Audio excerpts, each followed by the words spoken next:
Today we're going to talk about my favorite and probably the most overpowered weapon in the game, the bolt thrower, and why I think casuals hate it. That is a top-notch weapon. You really don't settle for anything less than the best, do ya? So this is something that we actually couldn't find much information on, at least information that was agreeing with myself, because I was really passionate about this topic. Now, RE4 Remake, while being a faithful adaptation of one of my favorite childhood games, does change a few things as far as how weapons work/feel. Now, in RE4, the original, weapons, whether we're dealing with the starting handgun or the Killer 7, all have one thing in common. They all do a great job at stunning or staggering an enemy. Now, whether this is from a well-placed knee pop, headshot, 2 to the chest, enemies are going to react accordingly, staggering, dropping, falling over, or at least being stunned. Now, whether this is more from a change in the engine, as we saw more similar behavior in RE2 Remake, the Plaga in this game have a more menacing and zombie-like attitude, as nowadays you're being rushed at by what feels like less Ganados than the original, but a more intimidating force that's less manageable in my opinion. Now, key memorable moments in this game, like the shack, the village standoff, I feel like the unstaggerable wave of bodies has you feeling more and more helpless, as when you're popping a few Ganados in the chest, they're still running at you, particularly the ones that are charging at you with the spears. Now, without sounding too negative, this is a beautiful thing, and really helps get across the feeling of a zombie horde.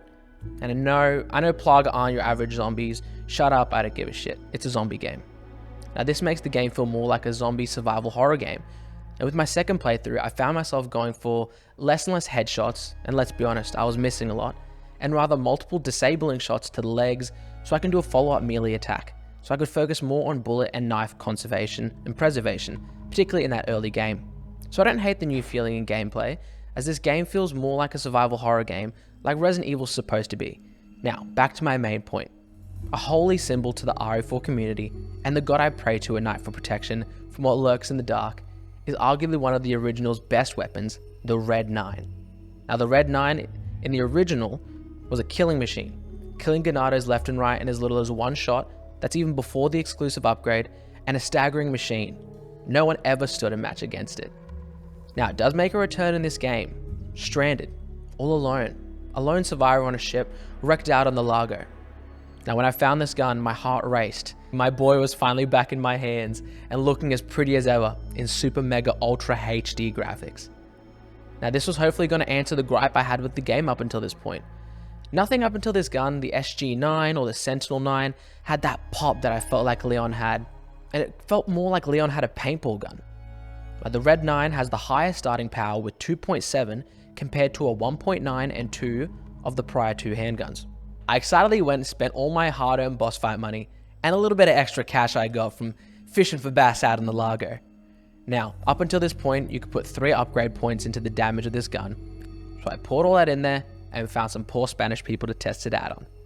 Unfortunately, it was just more of the same, albeit it was a bit better, but it was still just missing that oomph that I wish, would I ever get that feeling back? Would I ever find a gun that made me feel like the OG Leon? A god amongst men? There is one weapon. I know you remember which one I'm talking about. I mentioned at the start of the video, my baby of RE4 Remake, the bolt thrower.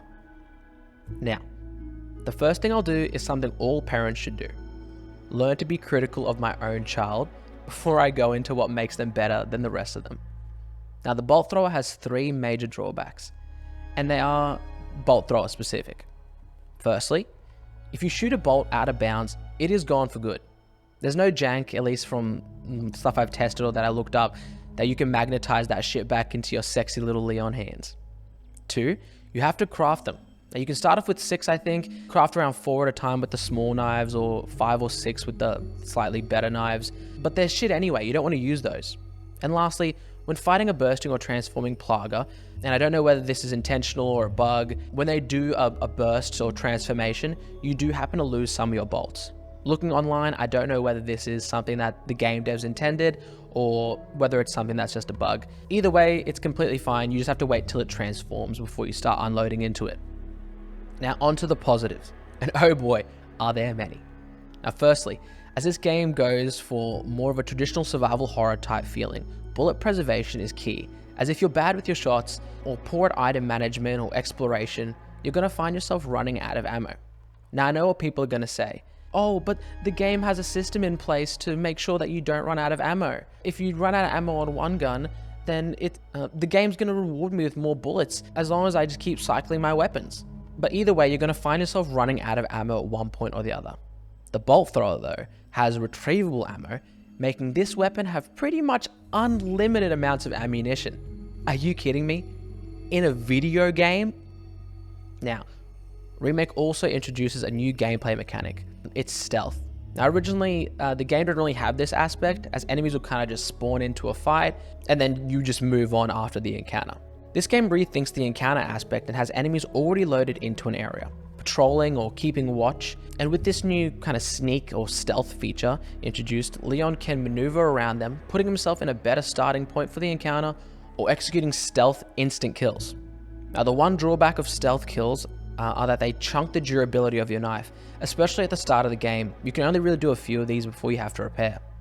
A great advantage of the bolt thrower though is that it operates completely silently, and you're able to walk around killing enemies one by one without triggering the horde, as long as you're quick enough. This also helps with the early game setback of the bolt thrower, the available ammo, as you just unload into one ganado, then just pick up all the bolts and move on, rinse and repeat. Guns on the other hand, as soon as you pop a shot, the whole of Mexico is alerted. And by Mexico, I mean Spain. Point 3, hit stun. Possibly my favorite feature of the bolt thrower is that it has hit stun. When you hit a doggo or a ganado with the weapon, they feel it and they react accordingly. This allows you to control the flow of enemies and the pace of a fight, as the enemies won't just be walking towards you, brushing off all your shots. Lastly, limb damage. Even with a low starting damage value of 1.4, due to the velocity of the shot, a well-placed shot to the knee or the head will put a ganado into a melee attack state. And keep in mind, I am playing this game on hardcore. Finally, what the haters think. Now I did a bit of research, or a lot of research really, looking at, Reddit, blogs, forums, whatever it is, just to see what people think about the bolt thrower. Now, a lot of people, like I said at the start, don't agree with me. There are a few outliers that do, and they really seem like cool dudes. So I'm just going to rattle off a couple of the points that people wrote and, kind of just have a chat about those. Firstly, the regular bolts felt really weak and their projectile speed felt really low and unwieldy. A lot of people in this game, or I feel like who play video games nowadays, expect a gun to have hit scan. Just like any of the other guns in Resident Evil, you point it and you pull the trigger and the enemy's already recoiling. So this does something a bit more, I guess, realistic, I'll call it. The bolt has to take time to travel to an enemy. So I remember back after the clock tower, I was taking pot shots at a guy over like a chasm. So it takes time to travel and it does have a bit of bullet drop, but only over a large distance. But that's perfectly fine. It's not meant to feel like you're shooting a laser cannon. These things should be taking heads off and pinning body parts to walls. Do you think Leon's using a harpoon gun or something? Or he's spearfishing? You look at the size of the darts that Leon's using and it's literally the size of like his palm. He's shooting out of a small handmade crossbow. So it's not something that's going to be taking heads off and pinning body parts to walls, all right? It's simply just used as a stealth weapon that's essentially a pistol that's silenced. Now, a lot of people that I saw online also said that they just never used it, or they bought it and then sold it straight away. So yeah, I feel like a lot of people didn't actually give this weapon a chance. I bought this gun as soon as it became available in the shop, running through the village and, near the dock areas of the game before the Largo fight. And that's where I really fell in love with it. Using it to silently take down enemies, using the unlimited ammo, it really just felt like I was cheating in the game. It felt like I had God mode, or like I unlocked unlimited ammo already.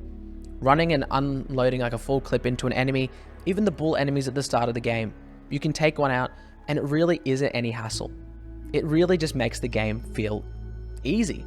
So I don't know whether the people who didn't like it and immediately sold it back, whether they didn't like the shooting aspect of the gun, or whether they just maybe didn't like the fact that it felt so different to the original.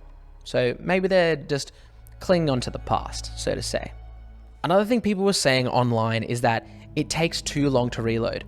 And I honestly don't think they looked at the upgrade tree for that. So the first 3 upgrades you can get for the bolt thrower, along with the max capacity of 6, let it reload 3 bolts at a time, meaning Leon only has to do the animation 2 times to reload it to full.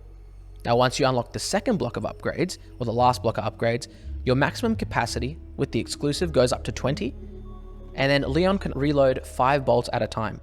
That means to put 20 bullets into the gun, this only takes just a moment. So you can reload this probably, I'll try and time it, probably quicker than the Red 9 or just as fast. Now, in summation, the hoes are mad. I think people who hate this gun are just original RE4 purists or people who can't handle a non-hit scan weapon in a Resident Evil game. The bolt thrower is an amazing weapon, and if you enjoy a new way of playing, this can honestly carry you through the game. Obviously, with exceptions being the bigger enemies and bosses, this weapon is the new OG, and it's what all guns should feel like in this game. Thank you for listening.